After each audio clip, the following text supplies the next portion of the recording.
О военной службе по контракту говорили на прямой линии в общественной приемной главы Коми. На этот раз военнослужащие и представители военкомата общались со студентами столичных вузов и техникумов. Елена Коннова продолжит.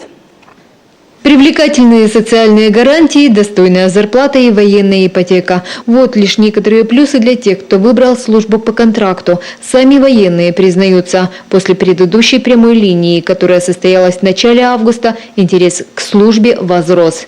За промежуток после последней проведенной нами с вами акции, в которой мы участвовали, уже порядка 70 человек подписало контракт.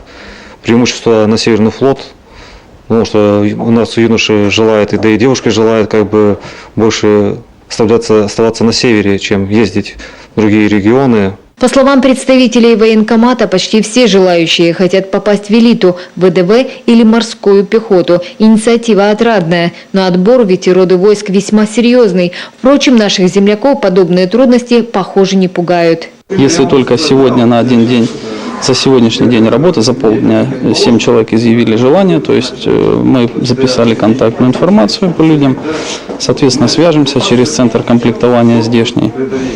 То есть людям будут выданы отношения, люди будут проходить дальнейшую службу в нашей морской пехоте.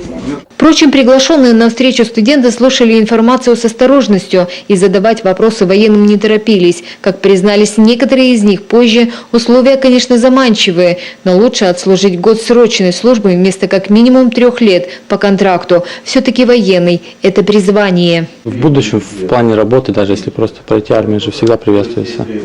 То есть, как бы сейчас вот год доучусь, закончу и, скорее всего, пойду. В любом случае военные отмечают, сейчас динамика призыва по контракту в Коми радует. По последним данным, с начала года около 400 наших земляков стали контрактниками, из них порядка 40 представительницы прекрасного пола. Они служат наравне с мужчинами, разве что в боевые подразделения их не берут, берегут.